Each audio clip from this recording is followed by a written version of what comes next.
Good morning, afternoon, and evening to everyone, wherever you are in the world. I'm your host, Lolly Handtrap, and today we finally did it. We finally topped the event.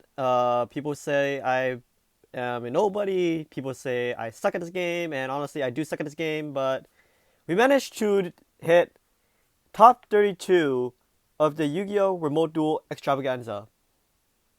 That is something I shouldn't be proud of, honestly, with the idea of quarantine. And it was only 191 player event, but we did it with Dogma Zoo, and I honestly say I'm the best Orcus player, but honestly I feel like I'm now the best Dogmatika Zoo player. Yeah, I shouldn't be proud of this. Okay. Fuck it. So for those who wonder why the last background was the last clip was different background because I used the remote to play map is because I am currently not home right now at the time of this video as I cut the original video because it didn't come out well. So here's a newer version of the deck profile which is more comprehensive and everything. But yeah, so Zoodiac Dogmatika won me, well, not really won me, but top 32'd me a spot at the YGO Remote Duel Extravaganza, and at the same time, that's pretty good because that's my actually first top cut in any tier 2, tier 3 event. Like, it's honestly surprising that I even topped. So yeah, anyways, we're gonna get right to the deck profile, and so yeah, something different from usual except a few tweaks and dares. So for shoutouts, let me first start with shout out to Pac YGO with his top 16 cut because he made it with Infernobles.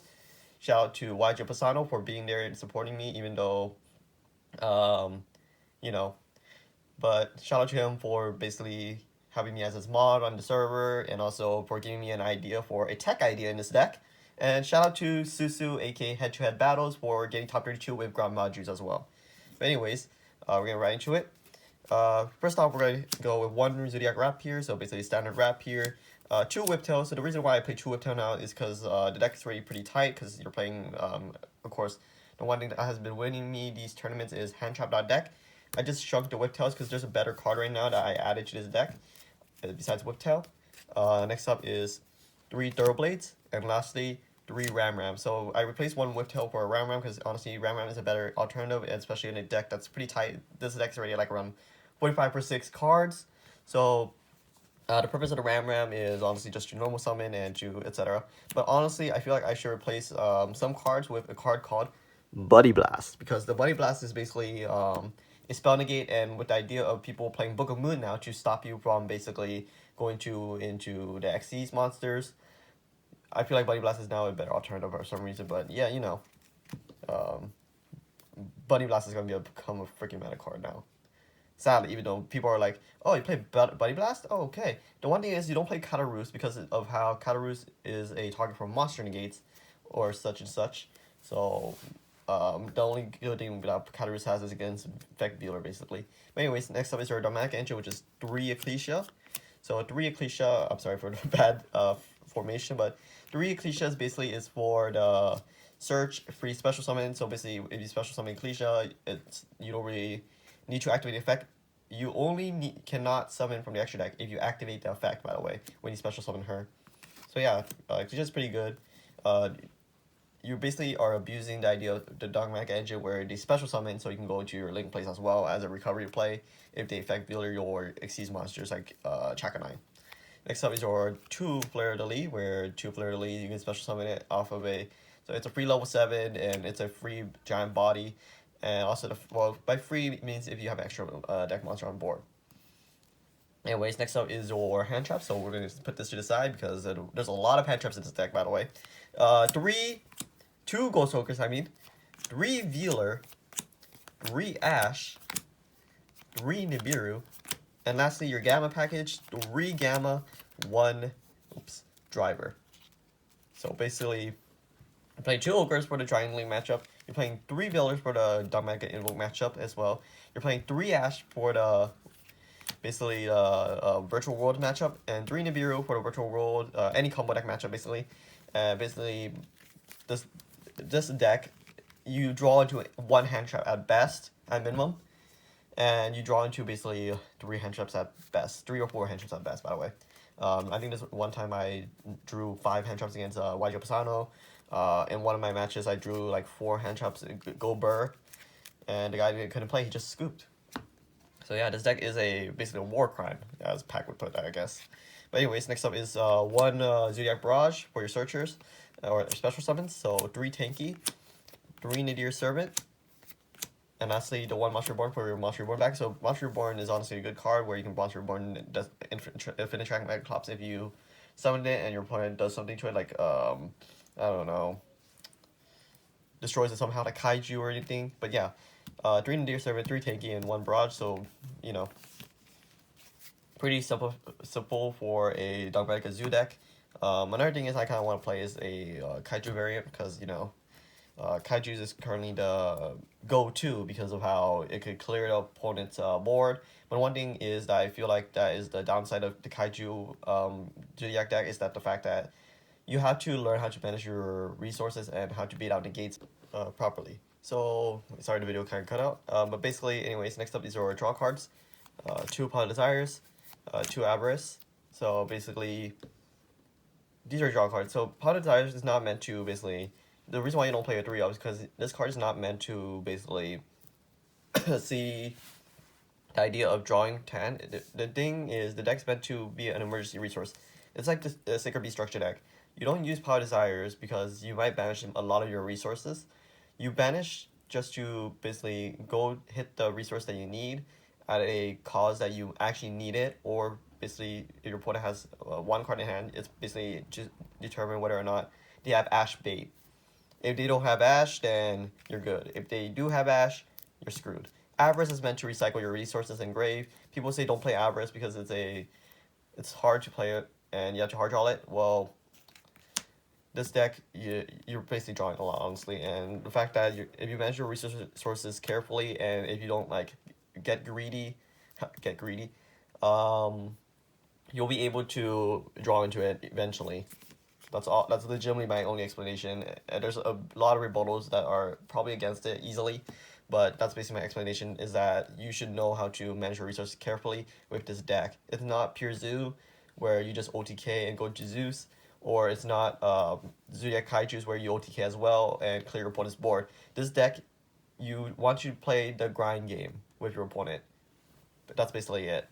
And if there's an opportunity to do an OTK, then take that opportunity. Because if there's an easy opportunity where you're able to take out your opponent's board and everything during turn 1, then you're good. Anyways, next up are your traps, aka 2 Imperms and 2 Dogmatika Punishments. But yeah, that's anyways. Let me just explain my matchups real quick. My matchups were 1 Stun, 2 Virtual Worlds, 2 Dinos, 1 Invoke Dogmatika, and 1 Mirror, and the last one was, I think it was Invoke Magnites as well. So yeah, those were my matchups, and honestly, the only matchups I lost against were Virtual Worlds and Dinos. So the one reason why I lost against Virtual Worlds is because the guy slow played me and kept asking me, oh, what does how much attack does the Nibiru token have at the last 30 seconds of the match, where I Nibiru'd his Shen only. And he kept just asking me the same question over and over again, and honestly, I couldn't call Judge for slow playing because there wouldn't have been enough time, I felt like, personally. So that was my bad. I should have just put in chat, we need Judge ASAP, something like that. The Dino player, I got out-resourced in a nutshell, because Dino, well, not really out-resourced, I just didn't have the proper resources to out his board because of how he had UCT, and I didn't have, like, I don't know, imperm or anything for where during my turn I just imperm the conductor and it sets. So yeah. But anyways, those were my matchups. Anyways, onto the extra deck. The extra deck's quite basic, well, except for a few tech cards, but you know, 1 Titanclad, 1 Intis, so Intis is a pop, Titanclad is a search. You dump these off into Deer Servant or Punishment. Next up is 1 Omega. 1 Omega helps recycle your resources, or if you gamble during your turn, you basically just go into Omega to have a giant beater on board or rip your opponent's hand. Next up are your Zoodiac engines, so 2 Chakanine, 2 Mortar, 1 Hammerkong, 1 Bow, and 1 Trident. So next up is your basically your AA Zeus. If you attack with Borbell, basically you can just go into AA Zeus and have a board clear. That's pretty much simple. So the one thing is, this helps you not trigger your opponents, like, I don't know, continuous spell trap cards that say destroy if destroyed, such as mirror. Barrage can only trigger if it's destroyed, so you just use AA Zeus to get rid of their barrage, or you go to against their Dragon Link, you just clear your board as well. With the if they have boot sector as well, they have monsters on board, try to go boot sector, you just send. So yeah, it helps you a lot. Next up, and another thing is also Infernables. Infernables can only not be destroyed by card effects and such. You can send. So yeah, unless you get rid unless there's the card that makes it unaffected by card effects. But yeah. Next up is your Link monsters, and Link monsters pretty simple. If you're playing Xyz monster, Xyz deck is Infinite Track Megaclops, so Infinite Track Megaclops is unaffected by monster effects, except Xyz monsters. So do not summon this, like me, during the Zoodiac matchup unless you're for sure that you can get game on board with Megaclops. So yeah, that's pretty much my mistake that I did on round 8 against the Zoodiac Mirror, where I went Megaclops and passed, and then this is when I was going first. Round game 1, because I didn't know he was playing Zoodiac, he basically went Trident, popped it, and then went to Borbo attack and summoned Zeus, and so I lost game 1, but the next 2 games I won. Because I learned from my mistakes, and the reason why I learned from my mistakes is because I'm playing this new package as well. 1 Link Spider, 1 BLS, and 1 access code. So the reason why you play this package is 1, Link Spider, if they nibiru you, you just go Link Spider and you have Dogmatika, special summon the Dogmatika. This is what V put on stream. And I saw it, I was like, this might be a better engine than the Crystron Celine package, because it's less materials required. And the one thing is, if you go BLS, BLS is easy to summon in this deck. The reason why, you just have 1 Xyz monster, aka Chakanine. Go into Ecclesia, special Ecclesia or anything, special Fleur de Lis, or Chakanine, reborn a Zoodiac monster from grave. So basically, if you're going second, this is how you would do it. You would basically go into a Zoodiac monster, go into Trident effect, pop a card, and go into Chakanine, reborn the card that you detach from Trident, and special Fleur de Lis. Then link 3 into the BLS. I've never been into access code like more than once in the game. Access code, I've only been through it like round 1. That's it. Round 1 was because just I need a game on board right away. So yeah, and then BLS is basically no one can go over BLS for some reason. BLS, you can't be targeted by card effects, it cannot be destroyed by card effects. So the only option is that you have to banish it. And the only deck that banishes was probably, I don't know, Dinos or something. Was it Dinos? No, it's probably, I don't know. But honestly, I don't know. But yeah, and then other people had to, like, virtual world players, they had to crash the BLS with VFD, and usually some decks don't have a big enough monster for BLS, so that's pretty much my explanation. But anyways, next up is your side deck, where it is 1 Ogre, 3 Droll, 2 Lancias, aka more hand traps, 1 Feather Duster, 2 Droplets, 1 MST, 2 Cyclone, and 3 Dark Ruler no more. So the funny thing is that if you include the side deck, you have basically 20 hand traps, I guess. So basically, next round you just side in all your hand traps, so that's 20 total. Basically, that's almost a 50% chance of drawing a hand trap, basically. Next up is Feather Duster. Feather Duster is basically just your back row removal at the top of these 3. The one thing is, I play MST because, again, I don't have Cosmic Cyclone, so just leave me alone. 3 Dark Ruler no more is because of how the Dragon Link matchup, if you're going, because they know you're going to set up a board to stop them, they're going to make you go second, so you go Dark Ruler no more. Same with Droplets. If you have a Dragoon matchup, you just side in Droplets to negate their Dragoon, because they cannot change to Droplets if you set a monster from your hand. So yeah, anyways guys, that's basically much the deck, because of how this deck did pretty much well for me. Do I want to play this deck? Honestly, I'm kind of slowly falling in love with this deck. This deck's kind of fun, seeing your opponent just question you and such. But yeah, anyways guys, I guess stick around, subscribe, stick around for more, and anyways, to the next, goodbye.